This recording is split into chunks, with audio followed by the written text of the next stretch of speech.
ఈరోజు మన encounter news. నేను మీ కే విజయ భాస్కర్. సింగనమల నియోజకవర్గంలో మే 13వ తారీఖున రాష్ట్ర వ్యాప్తంగా జరుగుతున్నటువంటి ఎన్నికల్లో భాగంగా జరుగుతోంది.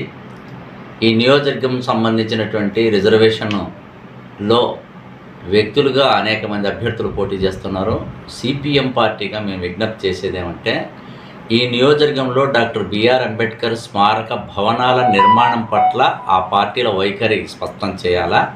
బుక్కరాయసముద్రం పోలీస్ స్టేషన్ పక్కలో ఉన్నటువంటి 539(2), 542లో ఉన్నటువంటి 71 సెంట్ల స్థలాన్ని అంబేద్కర్ భవనాలు కేటాయిస్తామని చెప్పి పాలాభిషేకం చేసినటువంటి అధికార పార్టీ నాయకులు నోరిప్పి మాట్లాడాల్సినటువంటి అవసరం ఉంది.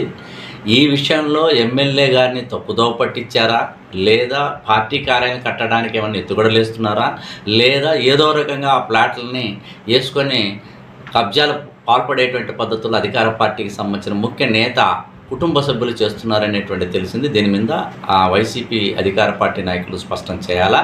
అట్లాగే జగన్మోహన్ రెడ్డి గారు నార్పలకు వచ్చిన సందర్భంలో సింగనమల మండల కేంద్రంలో అంబేద్కర్ భవనం కోసం నిధులు ఇస్తున్నామని చెప్పేసి ఆర్భాటమైనటువంటి ప్రచారం హామీ ఇచ్చినట్టు పెద్ద ఎత్తున ప్రచారం చేసినారు. ఇంతవరకు అంబేద్కర్ భవనం గురించి ఒక ఇటుక అటు బుక్కరాయసముద్రంలో కానీ ఇటు సింగనమలలో కానీ చేయలేదు. అట్లాగే అన్ని మండలాల్లో అంబేద్కర్ భవనాలను నిర్మించాలనేటువంటిది మేము సిపిఎం పార్టీకి కోరుతున్నాం. ఈ విషయం మీద వాళ్ళ రాజకీయ పార్టీల మేనిఫెస్టోలో పెట్టాలనేది సిపిఎం పార్టీకి కోరుతున్నాం.